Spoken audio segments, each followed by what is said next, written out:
I just pressed the... Is it...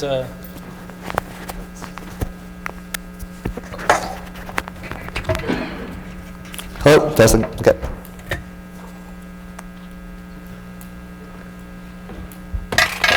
Like just click to go. Yeah. I'll have you. Cool. So hi everybody. I'm Kai. I'm the CEO and founder of Breakscape Games. We are a content provider based out of Ottawa, Ontario, Canada. And what we do is create VR escape rooms. We also own escape rooms ourselves, so this is something that we thought was a great way to get into the market and kind of create a niche for ourselves within the VR arcade entertainment space market to combine the two escape rooms, which are a really hot and growing entertainment market, and VR, which everyone wants to try, and is why we're all here. So yeah, just like I said, escape rooms are really fast growing. I'll talk about my market a little bit. In Ottawa, Canada, we have 10 escape rooms. In New York, there's probably 50. Toronto, there's I think 70 or 80. You'd be hard pressed to find a market in the US right now, kind of over 50,000 without an escape room. And then VR, of course, is it's rapidly expanding in every market, and we are kind of in the VR niche market as a virtual reality escape room. For escape rooms, it's a way to differentiate yourselves and kind of create a separate product offering, hit up a different demographic. And then for VR, it's just a way to kind of keep expanding within that space. Oh, right, nice. Okay, so you can break into the fast-growing escape room industry with minimal setup. Our game is seeded because as a kind of a small business, we understand the constraints of space. Every kind of square foot needs to have its own ROI, and when you do a seed experience, you can kind of be kind of in that price point where customers can play your game. So in our setup, we have 200 square feet for a 6-player setup, and they're sort of in isolated pods to kind of so they don't hit into each other or that kind of thing. Also, what you don't see in the video is that the headset's going to be dangling from the ceiling, so there's no worry about tanglement either. And then they communicate by using voice over 3D sound, which is very important because in escape rooms, if you play them yourselves, one of our big components is really team building and social interaction. So we get a lot of corporate events during the daytime because it's a great way for a company to have fun while also working together, kind of seeing different personalities and how they work through different puzzles. And then for just entertainment, nights out, birthday parties, the like. So our first game is called Decompose, and this game, the theme is that players have been turned into ghosts and trapped in the private estate of deceased composer Hans Komisch. So they're working through sort of musically themed puzzles. They are ghosts, so they fly around in VR and they work together to solve puzzles to advance through the game. So in our game, we kind of create a fun system where you're ghosts, and you have half an hour to get your body back before you get completely decomposed, and that's what players are working through in the game. It is a 2 to 6 player game. So again, a typical escape room, they kind of cap at either 4, 6, 8, or 10 players. But we feel like the 2 to 6 players is a good window, good range to create good multiplayer immersive experience for the customers. And it's 2 30-minute volumes. So between volume 1 and volume 2, you have a bit of a cliffhanger. So when players play, they have reason to either come back or book again to play the next volume if they feel inclined to do that. We have a bit of a trailer here. I don't know if it'll work with sound, but we can give it a shot.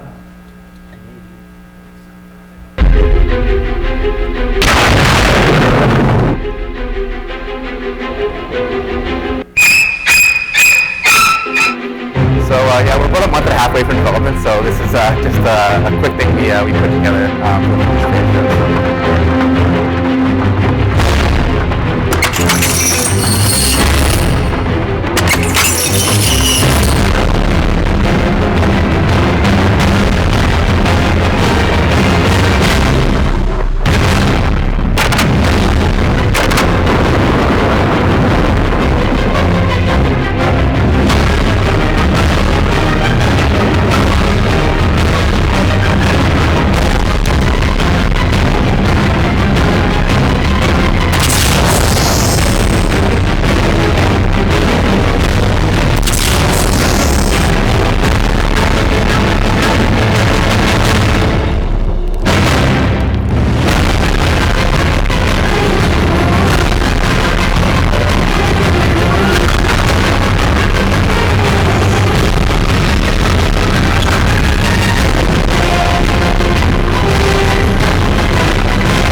So in its essence, what Decomposed is a 4-room escape. You saw kind of 2 of the rooms there, and each room takes about 10 to 15 minutes to complete. So you saw 2 of the rooms there, and we have 4 rooms altogether, which makes up the 2 volumes of Decomposed. The business model that we have for owners is the hardware itself costs around $2,000 per player, which is the headset, the computer, and noise-canceling headphones. And then our licensing costs kind of start at $3,000 per player per license. So for a 6-player setup, like I have in my facility in Ottawa, Canada, it's $12,000 for the hardware and $18,000 for the hardware, for a total initial investment around $30,000. If you look at escape room projections, it's a bit of a different industry than the VR arcade. We do pre-bookings. With an average occupancy rate of 50%, with 4 users per session, and a cost of $20 per user for that half-hour game, you're looking at a weekly revenue of $2,000, and that's an ROI realized after 15 weeks. These numbers are actually fairly low. I'd say even more than conservative. In my escape rooms in Ottawa, Canada, we make between $15,000 to $25,000 per room per month. So for a cost of $30,000, I'm actually expecting to get my ROI in more like 2 months. And this is as a busy, escape room in a market of around 1 million people. Yeah. Any questions? So how many games do you have? So we have Decompose, which is our first title, and then we plan on releasing a new title roughly around 8 to 10 months. So when the user starts, is the difficulty in this game escalates? It's the same game? Within the same game, so we have a dynamic hint system within the game as well, so that if you don't need hints, you can just kind of do it all. Like there's for escape room players, some players need a lot of hints, in which case there's kind of more hints provided in this dynamic hint system. And if they don't need hints, they'll just kind of whiz through it and kind of work together and solve puzzles. But in any case, it's designed so that even if you're very good, it'd be very hard to complete, probably under 20 minutes. So it's a timed experience. Yep. You might have said this already, but what's the runtime for the experience? Half an hour per volume. So what Decompose, for buyers of Decompose, they're getting 1 hour of content, which is split up into 2 half-hour volumes. So for a VR arcade, if a group came in and they wanted to play this game, maybe they'll segment their first half hour of playing time to play this game, then they'll play all the other kind of mini games after that. Or they might kind of be like, okay, you know what, at this time we'll all quit our games and then play this for the last half hour. That might be one way customers experience it at a VR arcade. Yep.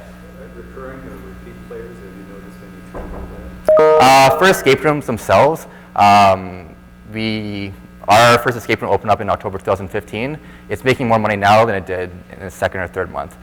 So in a city of 1 million, like I'm in, escape rooms can run probably 2 to 3 years without really any flatline revenue.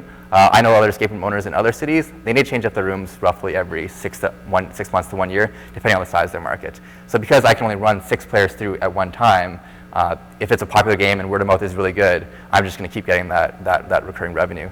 And you can produce a VR game a lot quicker and faster than a real escape room, which requires a lot of set design, tear down, physical renovations, that kind of thing. Any other questions? Cool. Yeah, actually, go ahead. You said 2 to 6 player game. Yeah, exactly. So can 3 parties of the game each play? Yeah, exactly. So if you had a 6 rig setup, depending on how it's set up, you might want to split that into 3 player and 3 player if you want to kind of maximize the number of small groups that you get.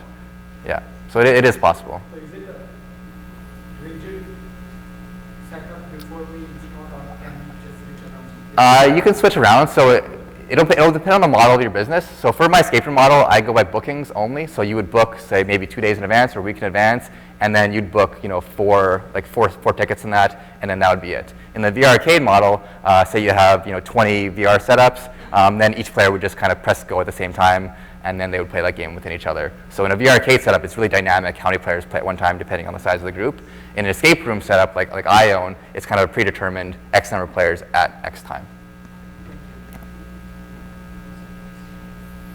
Great, sounds good. Thanks for your time, everybody.